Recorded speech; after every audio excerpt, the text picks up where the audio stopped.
Всем привет! Вы на канале Польза.нет, меня зовут Саня, и здесь только подробные обзоры с целью сэкономить вам средства. И вот этот топ сегодняшний, что вы увидите, топ-10 умных часов до 10 тысяч рублей, чтобы вы понимали, учитывая курс, это не как 2 года назад топ часов до $200, это топ до $100, потому что курс рубля к доллару соточка. Это делай раз. Делай два, в умных часах все-таки стагнация, притом довольно много лет. Что мы видим? Улучшение экрана, больше яркость, больше функционал, за меньшие деньги и лучшие материалы. Производители борются, у нас есть универсальные какие-то производители из разряда, допустим, CMF 5500 и это CMF Pro 2, они первые, когда делали, у них там даже русского языка изначально не было, потом они их допиливали. Либо какие-нибудь специфические, допустим, яблоки вы за $100 не купите нигде. Если говорить про эти умные часы, которые представлены в топе, я постарался туда запихать все, что более-менее интересно. Часть из этих устройств стоит вообще дешевле 5000 рублей. Но в то же время часть из этих устройств, чтобы приобрести, нужно будет чуть-чуть извратиться. Спойлерну второе уже устройство про GT4, но даже на Яме можно было его купить. Вот это телега скидок. И самое главное, что бы я хотел сказать вам перед этим топом, первый вопрос, который вы должны себе поставить, это простой. Оно вам надо, вам нужны умные часы или нет? Чтобы на него ответить, Huawei Band 9 или Xiaomi Band 9 покупаете, любой из самых популярных фитнес-браслетов, ходите с ним в течение недели-двух и потом решаете, хотите ли вы что-то более-менее серьезное, потому что функционал будет плюс-минус тот же самый, только даже где-то когда-то и в чем-то урезанный. В принципе, все сказал. Сразу мини-реклама. Не забудьте подписаться на ТГ скидок, потому что распродажа будет, скорее всего, для вас завтра.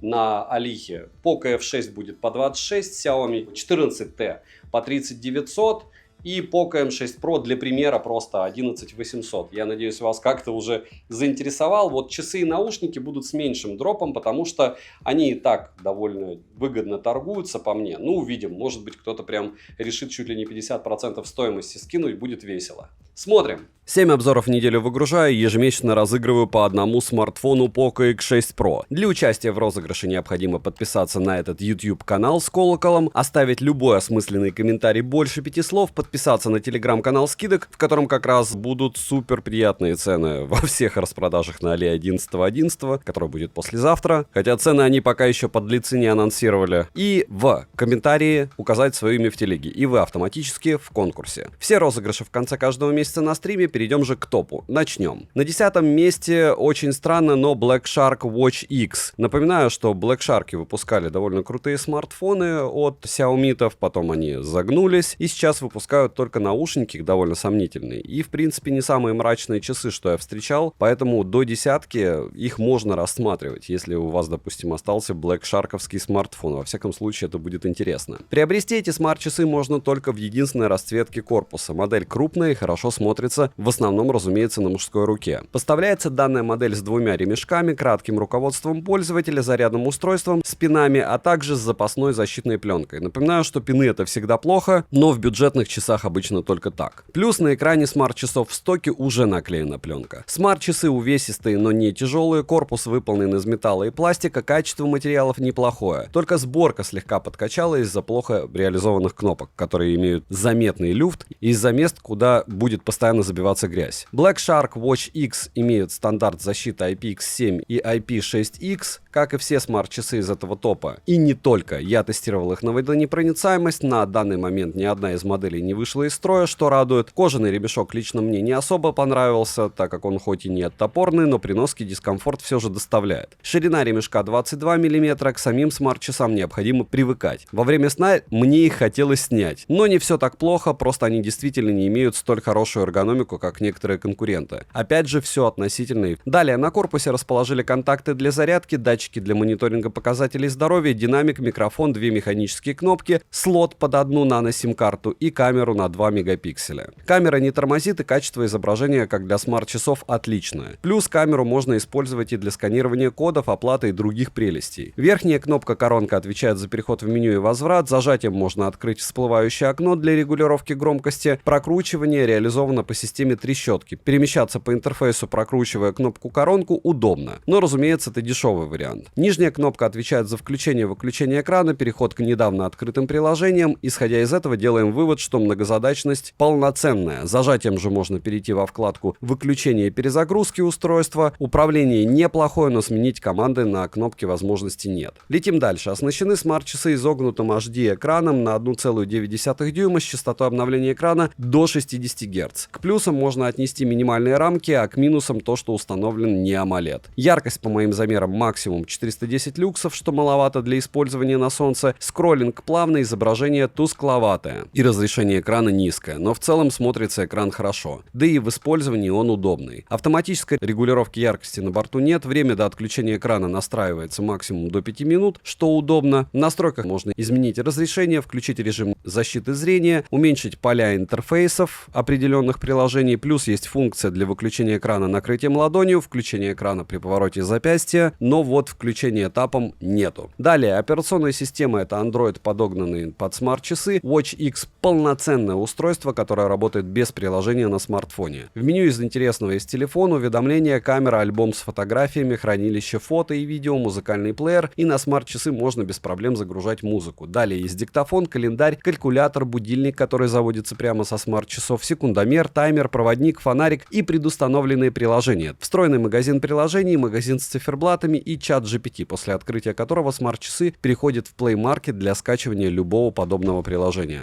На смарт-часы можно установить что угодно, но в плане удобства его здесь нет. Конечно, производитель позаботился и добавил возможность менять разрешение экрана для того, чтобы можно было пользоваться различными приложениями, но оптимизации никакой. Далее, процессор установлен 4-ядерный ARM Cortex A53 с частотой 1,4 ГГц, графический процессор Mali T820 MP1, оперативная память на 3 ГБ, а внутренняя на 32 ГБ. Wi-Fi версии 2.4, Bluetooth на борту, можно подключать Bluetooth наушники и не только. Нагрудный датчик также подключается. NFC в смарт-часах отсутствует, по связи есть поддержка 4G сетей и ниже, связь смартфон ловит хорошо, но скорость передачи довольно низкая. В настройках можно включить точку доступа и модем, включить функцию VoLTE и VoWi-Fi. Разговаривать через смарт-часы не особо комфортно, разумеется, уведомления приходят. Смайлики отображаются в меру самой системы, клавиатура есть, набирать текст некомфортно, так как часто промахиваешься. В любом случае необходимо скачивать другую клавиатуру, так как стоковая поддерживается только английский набор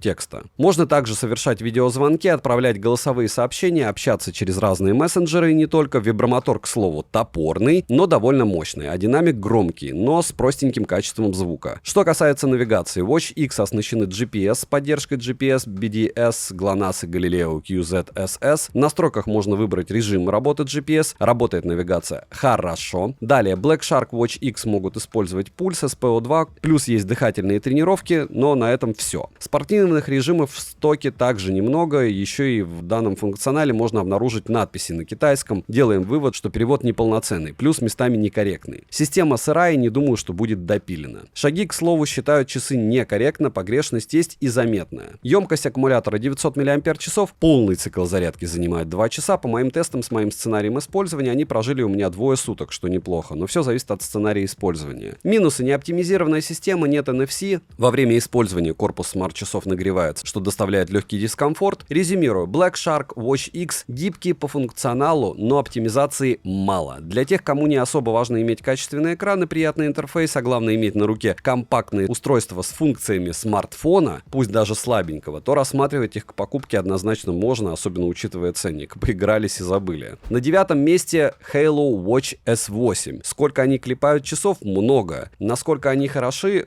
Их рассматривать тоже к покупке можно. Halo Watch S8 поставляется в черной и серой расцветке, а в комплекте у нас сами смарт-часы, силиконовый ремешок, краткое руководство и зарядное устройство с пинами. Дизайн модели что-то между Oppo Watch 4 Pro, обзор на который вы можете посмотреть на канале, плюс смарт-часы от Apple. Выглядит S8 интересно, учитывая стоимость, но вот имитация винтов с фронтальной части на корпусе сильно дешевит внешне данную модель. Опять же, мое мнение. Сборка хорошая, материалы топорные, но прочные. Тыльная часть выполнена из глянцевого пластика, а средняя рама из металла. Водонепроницаемость у смарт-часов 3 атмосферы, ремешок быстросъемный со стандартным креплением и застежкой, как у яблочных ремешков. Ширина ремешка 22 мм. По качеству он хороший, запястье под ремешком не потеет и ремешок не натирает. При носке Watch S8 практически не ощущается и спать в них комфортно. На корпусе смарт-часов расположили магнитную область для зарядки, динамик, микрофон и датчики мониторинга здоровья. На правом торце находятся две механические кнопки. Верхняя кнопка колесика отвечает за переход в меню, возврат и выключение устройства. А прокруткой можно перемещаться по меню. Менять циферблаты и не только. Система прокрутки реализована по системе трещотки. Нижняя кнопка отвечает за переход к тренировкам и даже за переход к недавно открытым приложениям, что удивительно, учитывая стоимость. Кнопки практически не имеют люфт, нажимаются хорошо, но переназначить команды нельзя. Летим дальше. Оснащены смарт-часы AMOLED Curved Screen экраном с разрешением 410 на 502 пикселя на 1,96 дюйма. Экран слегка закругленный, плюс рамки не громадные, подбородка здесь нет. Цветопередача у экрана неплохая, частота обновления экрана заявлена 60 Гц. По моим ощущениям, она здесь слегка меньше. Скроллинг с рывками, система работает с подтормаживанием. Передвигаться по интерфейсу совсем неудобно, так как сенсорный отклик у экрана максимально плохой. Интерфейс доступен на русском языке, шрифт читабельный, перевод местами некорректный и некоторые надписи реализованы как бегущая строка. При этом текст выходит за рамки иконок, что, конечно же, выглядит плохо, как какой-то баг. Экран выдает 800 люксов на 100% яркости. Для повседневного использования подобной яркости хватает. Автоматической регулировки яркости на борту нет, автовыключение экрана можно настроить максимум до 20 секунд, а функцию постоянно включенный экран можно включить только на 5 минут. Always on Display на борту с двумя стилями отображения, но максимально простой. В настройках можно изменить стиль меню, настроить режим не беспокоить, установить пароль на смарт-часы, изменить язык системы и настроить функцию, при которой будет включаться экран во время поворота запястья. Данная функция работает нестабильно, но быстро. Отмечу, что с включенным AOD экран не будет загораться при повороте запястья. Включить же экран тапом нельзя, как и нельзя выключить его, накрыв ладонью. Далее в меню мы имеем контакты, которые можно добавить через приложение, набор номера, записи тренировок, активность, будильник, который можно завести прямо со смарт-часов, секундомер, таймер, но в фоне может работать только таймер, погода, музыкальный плеер для регулировки громкости и переключения треков, воспроизведенных на смартфоне. Загружать музыку на смарт-часы нельзя, но можно использовать смарт-часы как Bluetooth-колонку. Bluetooth-кнопка для удаленной съемки через приложение, поиск смартфона, голосовой помощник, который работает в паре с голосовым помощником на смарте, мини-игра для того, чтобы скоротать время, экстренный вызов и мировое время. Летим дальше. Bluetooth версии 5.3, подключить внешние Bluetooth устройства возможности нет, как и нельзя подключить смарт-часы к Wi-Fi. Также нет NFC модуля и GPS-навигации. Спортивных же режимов на борту более 100 видов, но отслеживание плавания не обнаружил, как и автоматического распознавания активности. Тренировка не работает в фоновом режиме, настройки для тренировок нет, и во время тренировки нельзя пользоваться плеером. Далее, смарт-часы могут измерять пульс в автоматическом режиме с выбранным интервалом, SpO2, уровень стресса, и измеряется все только вручную. Также есть бесполезное измерение артериального давления. Смарт-часы у воздуха пульс и SpO2 не считывают, но результаты измерения пульса, как по мне, далеки от правды. Мониторинг сна показал себя плохо, от полезного есть напоминание о активности и дыхательные тренировки. Графики на смарт-часах отображаются, но информации в них мало. Далее, Halo Watch S8 имеют функцию Bluetooth-звонков, звонить часов можно, микрофоны и динамики отрабатывают не лучшим образом, но в целом для коротких разговоров достаточно. Уведомления приходят практически моментально, иконки отображаются, но смайлики нет. Отвечать на звонок быстрыми ответами возможности нет, как и нет возможности ответить на уведомления. Вибромотор топорненький и слабый. Плюс настроить силу вибрации нельзя. Далее, емкость аккумулятора 270 мАч,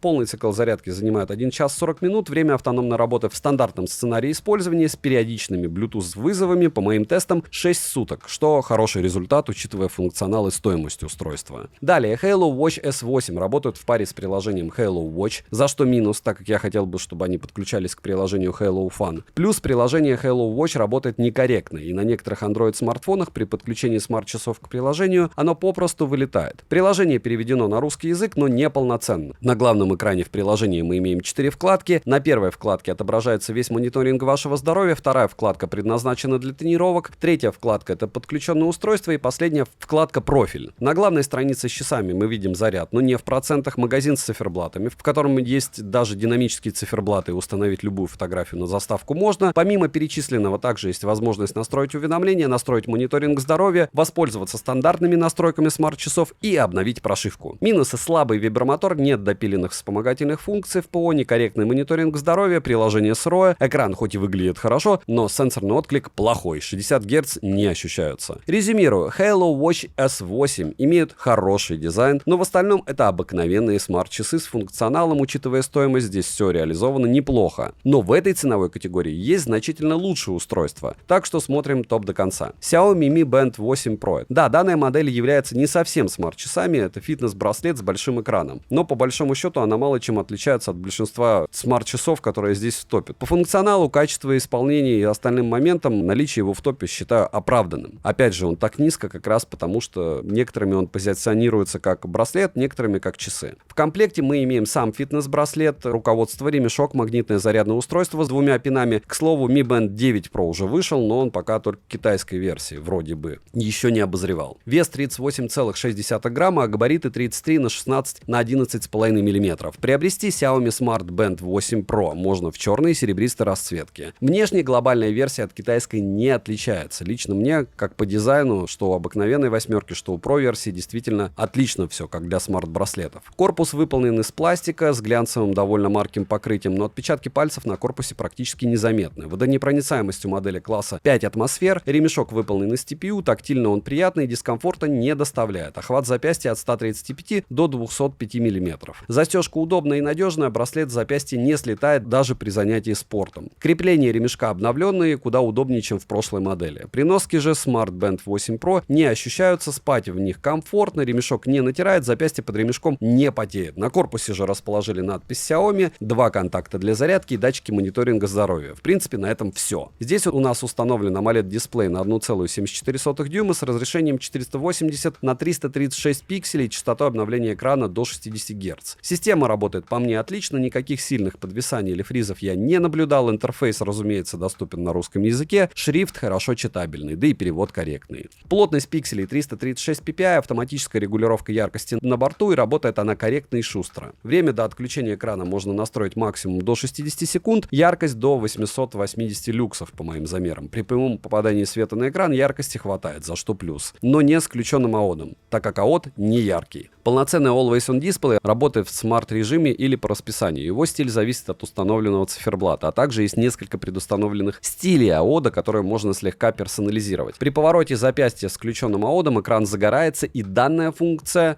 активации экрана срабатывает довольно быстро. Далее, функция «Экран всегда включен» можно настроить максимум до 20 минут. Отмечу, что есть функция для выключения экрана накрытием ладонью, что удобно, функция включения экрана тапом, установка паролей и режим «Не беспокоить». В меню есть все необходимое: активность, измерение пульса, кислорода в крови, уровня стресса, мониторинг сна, оценка витальности, тренировки, журнал тренировок, погода с подробным прогнозом, календарь, будильник, который можно установить прямо со смарт-браслета, фонарик, женское здоровье, дыхательные тренировки, приложение для фокусировки, поиск смартфона, события, мировое время, Bluetooth-кнопку для удаленной фотосъемки с таймером, которая работает не со всеми Android-устройствами, к слову. Фонарик с 2 режимами, секундомер и таймер, но в фоновом режиме может работать только секундомер. Может быть, что-то еще добавили сейчас, можете написать, если у вас на руках часы. Для регулировки громкости и переключения треков, воспроизведенных на смартфоне, предоставили музыкальный плеер. В китайской версии были предустановлены приложения, заточенные под Китай. В глобальной версии, разумеется, их вырезали, как и некоторые функционал. Далее, Bluetooth версии 5.3, NFC нет, исходя из этого нет приложения Cards, и как в китайской версии нет возможности завести ключ от домофона. Тренировок на борту более чем достаточно, ко всему есть отслеживание плавания, автоматическое определение активности, курсы бега, анимация во время некоторых тренировок и небольшое количество настроек для тренировок. GPS-навигация отрабатывает плохо, да, местоположение определяется около 10 секунд, но маршрут строится плохо, и отклонение в маршруте заметное. Во время тренировки есть возможность пользоваться музыкальным плеером, но вот свернуть ее для работы в фоновом режиме невозможно, что тоже неудивительно. Далее, измерение пульса работает в смарт-режиме или в постоянном с периодичностью минимум в 1 минуту. SPO2 работает в перманентном режиме. Также есть круглосуточный мониторинг уровня стресса, который можно измерять вручную, как и остальные показатели. В плане мониторинга за показателями здоровья Xiaomi Smart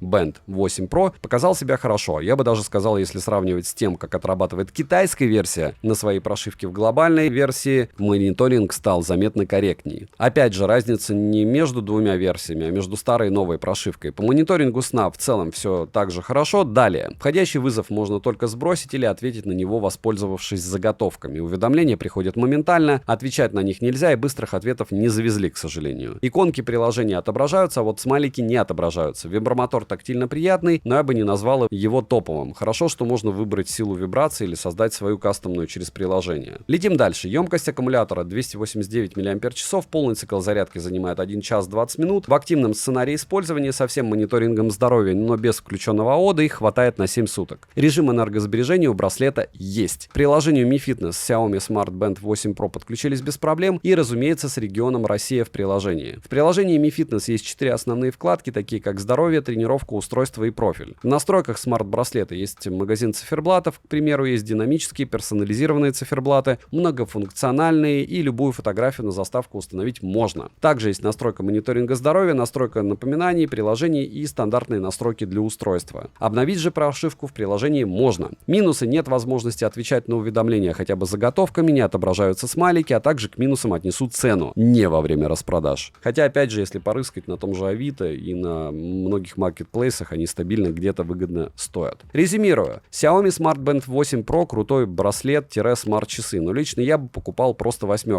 так как Pro-версия это плюс-минус то же самое, только больше экран, а цена заметно выше. Плюс есть еще и 9, а 9 еще круче. Несмотря на это, модель имеет топовый дизайн для фитнес-браслета-умных часов, топовые материалы, топовый экран, хороший функционал и неплохое время автономной работы. На 7-м месте красуется Huawei Watch Fit 3. Приобрести данную модель можно в черной, серебристой, розовой, серебристой с красными элементами дизайна и золотистой расцветки. В комплекте со смарт-часами мы имеем ремешок, зарядное устройство с 2 пинами и краткое руководство пользователя. Вес смарт-часов 49,2 грамма, габариты 39 на 43 на 11,4 мм. Внешне данная модель отличается от Watch Fit 2, теперь они больше походят на смарт-часы, а не на смарт-браслет. Поэтому можно считать их смарт-часами. Дизайн мне нравится, особенно в данной расцветке, но из-за сочетания цветов и формы они напоминают яблочные часы. Тыльная часть выполнена из глянцевого пластика, а средняя рама из алюминиевого сплава. Материалы же тактильно приятные, сборка качественная, кнопки не имеют люфта. Водонепроницаемость класса 5 атмосфер, ремешок в этой расцветке силиконовый, довольно качественный. Охват запястья от 130 до 210 мм. Он имеет стандартную металлическую застежку и удобное крепление, но ремешки с Watch 2 на эту модель не подойдут. На мужской руке, как и на женской, смарт-часы смотрятся хорошо, при носке Fit 3 не ощущаются, спать в них комфортно, да и во время тренировок ремешок не натирает. Далее на корпусе расположили краткую информацию: динамик, микрофон, 2 контакта для зарядки и датчики мониторинга здоровья. Из датчиков на борту 9-осевой IMU, акселерометр, гироскоп и магнитометр, оптический датчик пульса и датчик освещенности. Также на корпусе есть 1 поворотная кнопка и 1 механическая кнопка. Кнопка колесика отвечает за переход в меню и возврат, переход во вкладку с недавно открытыми приложениями и переход во вкладку с выключением и перезагрузкой устройства. Многозадачность на борту, как вы уже поняли, за что однозначно плюс. Прокручивание данную кнопку можно перемещаться по интерфейсу, прокрутка сопровождается тактильно приятной вибрацией, но она слабенькая. Нижняя кнопка отвечает за переход к тренировкам, а в настройках можно повесить переход к любому другому приложению. Летим дальше.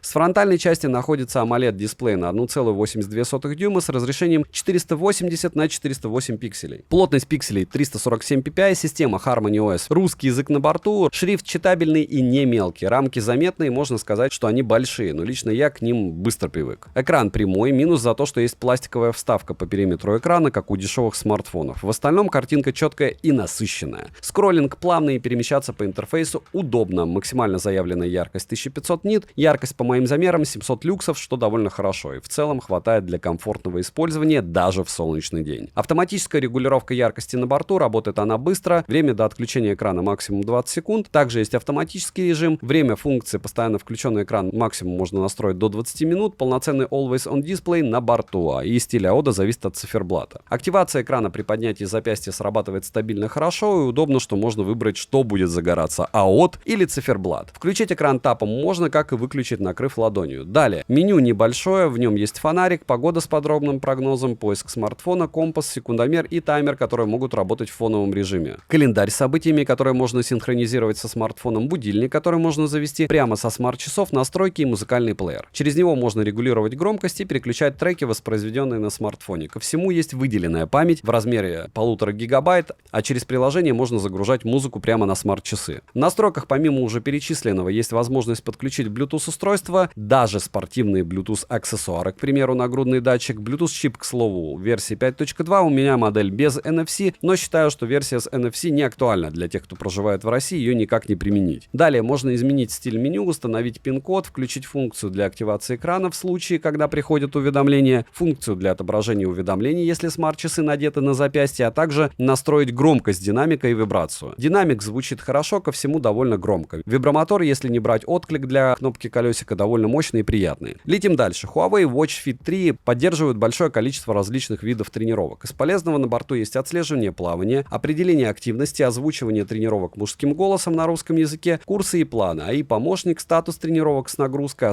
восстановлением и VO2 Max, разминка с анимацией и настройки для тренировок. Местоположение смарт-браслет определяет около 20 секунд. Пройденный маршрут в городских условиях строится неплохо, но отклонение около 2-3 метров. На смарт-часах можно посмотреть маршрут, но только в миниатюре. Загружать маршруты на сами смарт-часы можно, как и импортировать свои маршруты, что тоже является большим плюсом. Шагомер отрабатывает некорректно, часто приплюсовываются шаги. Во время тренировки есть возможность пользоваться музыкальным плеером, воспользоваться навигацией, включить обратный маршрут или вернуться к исходной точке по прямой. В целом настроек для тренировок достаточно, за что плюс, но большой разницы в этом плане с Fit 2 я не заметил. Далее. Watch Fit 3 могут измерять пульс, измерять уровень стресса SPO2, мониторить сон с дыханием во время сна. Пульс измеряется в ручном режиме, в автоматическом режиме или в смарт-режиме. SPO2 и уровень стресса измеряются в автомате или в ручном режиме. Пульс, как и SPO2 у воздуха, смарт-часы не считывают. В плане корректности измерений все отлично. Погрешность встречается, но она минимальная. Сон, как и все фазы сна Watch Fit 3, мониторят хорошо. Удобно, что на смарт-часы приходят различные полезные уведомления. К примеру, уведомление с утра, в котором кратко расписано о качестве сна. Из полезного на борту есть мониторинг за активностью, приложение Клевер Здоровье, приложение с рекомендацией потребления калорий с учетом активности, дыхательные тренировки, анализ пульсовой волны и аритмии. Графики на смарт-часах отображаются, плюс они довольно информативны. Для подробного ознакомления с результатами измерений можно зайти в приложение. Далее.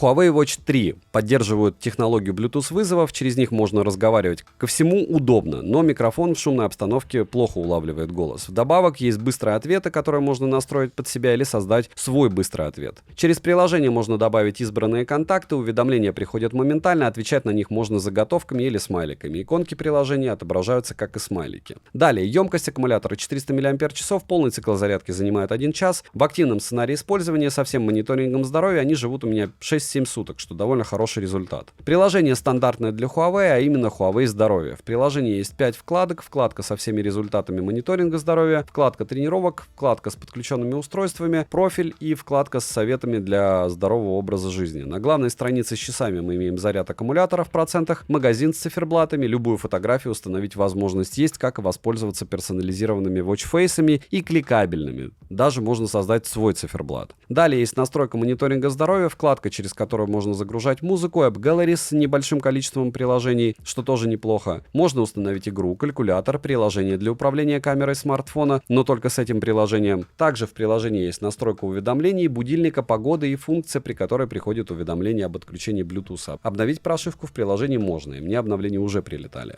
Минусы: при низкой яркости на экране заметны артефакты в виде цветного шума, нет зарядки без пинов, нет диктофона, нельзя просто посмотреть календарь, нет барометра, нет датчика температуры, плохо работает шагомер, нет NFC, Bluetooth кнопка для удаленной фотосъемки недоступна на всех Android устройствах, нельзя свернуть тренировку для фоновой работы, и хоть и данная модель совместима с iOS и Android устройствами, для iOS есть ограничения. Нельзя настроить уведомления от определенных приложений, нельзя отвечать на уведомления заготовленными ответами с смайликами, нет встроенного магазина приложения App Gallery и нельзя загружать в стоке музыку на часы. Резюмирую, Huawei Watch Fit 3 лично, по моему мнению, хорошее носимое устройство. Главное урвать его, как говорится, за хорошую цену. Но их часто тоже кидают на распродаже. В плане носимых устройств Huawei в основном радует, и эта модель не исключение. Иногда не радует в плане стоимости, иногда не радует в плане рекламы. То есть они очень часто врут. Но это уже другая история. На 6-м месте красуется Amazfit Active Edge. Да, их до десятки реально приобрести на распродажах. Welcome, как говорится. Xiaomi Amazfit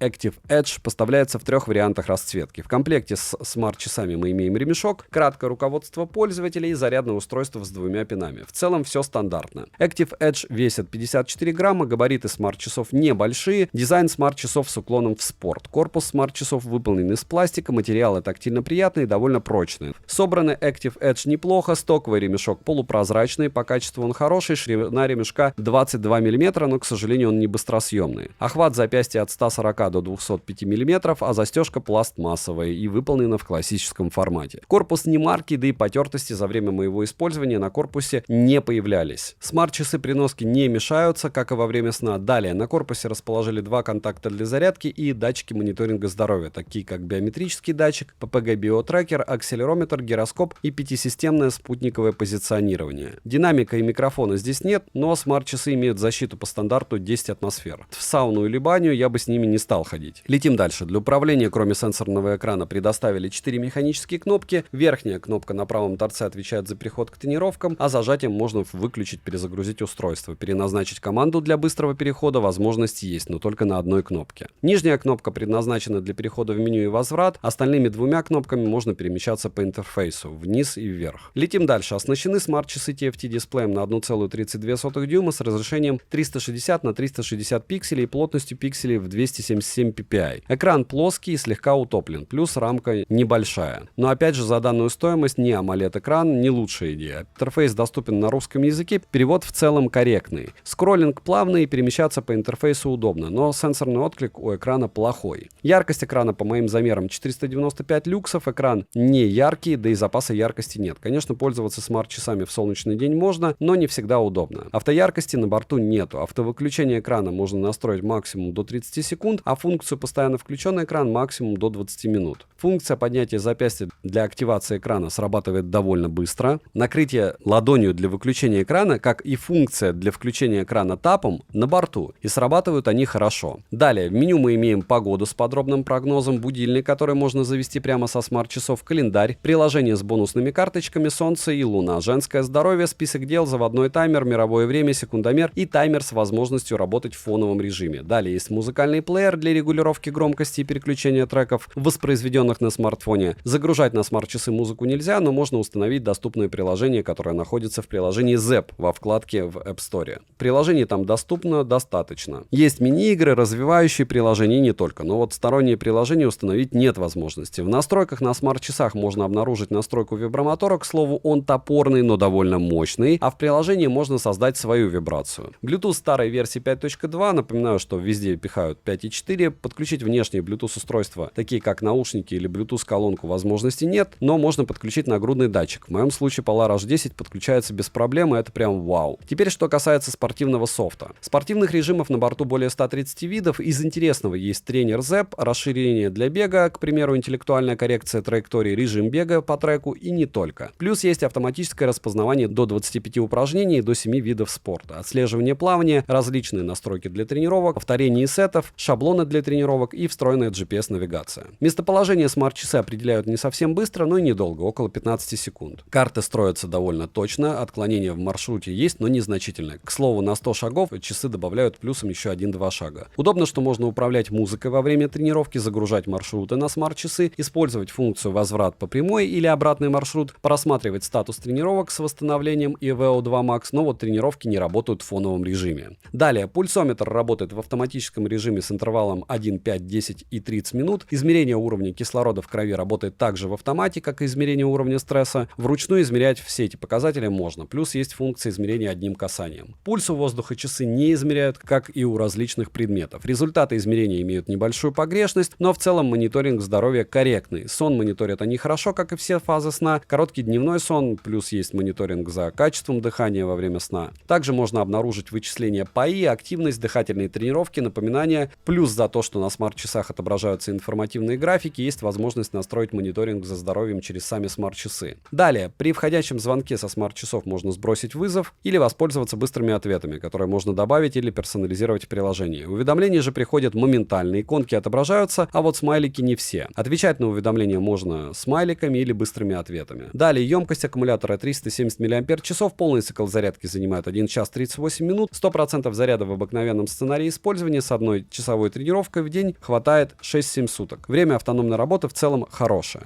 Далее, Xiaomi Amazfit Active Edge работает в паре с приложением ZEP. На главном экране в приложении мы имеем 4 вкладки. На первой вкладке отображается весь мониторинг вашего здоровья, активность и не только. Вторая вкладка — это мониторинг сна, третья вкладка — это тренировки, а последняя — это профиль, в котором находится настройка тренера ZEP и устройство. На стартовой странице со смарт-часами мы видим заряд аккумулятора в процентах, настройку мониторинга здоровья, настройка звонков и уведомлений, магазин с циферблатами. Удобно, что можно установить любую фотографию на заставку или установить кликабельные циферблаты и персонализированные. Далее есть магазин с приложениями, настройка смарт-часов, настройка функции разблокировка смартфона рядом со смарт-часами и функция утренние новости. Опять же, практически практически все это можно настроить прямо со смарт-часов. Минусы. Bluetooth кнопка доступна только в паре со смартфонами на iOS, нет возможности повесить на остальные кнопки дополнительные команды, нельзя включать экран тапом или выключать его, накрыв ладонью, нет динамика и микрофона, и резюмирую. Xiaomi Amazfit Active Edge интересные смарт-часы, но нужно помнить, что они не поддерживают функцию Bluetooth вызовов. В остальном модель интересная и заслуживает вашего внимания. Я бы даже сказал, учитывая дроп цены, она прям отличная. На пятом месте красуется Redmi Watch 5 Active. Приобрести данную модель можно в темно-серой, светло-серой расцветке корпуса, а в комплекте мы имеем со смарт-часами ремешок, документацию и зарядное устройство с двумя пинами. Вес устройства 44 грамма, а габариты 41 на 49 на 12,9 мм. Корпус устройства выполнен из матового и цинкового сплава, но тактильно все пластик. При этом собраны смарт-часы в целом адекватно. Плюс от меня это за легкий дизайн и прямой экран без закруглений. Водонепроницаемость стандартная, а именно 5 атмосфер, ремешок быстросъемный с охватом запястья от 135 до 205 мм. Выполнен ремешок из TPU, он имеет обыкновенное крепление и заменить ремешок можно без труда. При носке Watch 5 Active не ощущаются, как и во время сна, ремешок не натирает, но запястье под ним слегка потеет. Далее на корпусе расположили краткую информацию, 2 контакта для зарядки, датчики мониторинга здоровья, микрофон и динамик. Из датчиков на борту датчики частоты сердечных сокращений с датчиком кислорода в крови и акселерометр. Также на правом торце можно заметить одну механическую кнопку, она отвечает за переход в меню или возврат. За переход в окно с включением-выключением, перезагрузку устройства. Тройным же нажатием можно совершать экстренный вызов по указанному номеру в приложении, повесить другую команду на кнопку возможности нет, что, конечно, совсем не радует. Летим дальше. Установлен здесь ЖК-дисплей диагональю в 2 дюйма с разрешением 320 на 385 пикселей, рамки громадные, за что минус, операционная система HyperOS.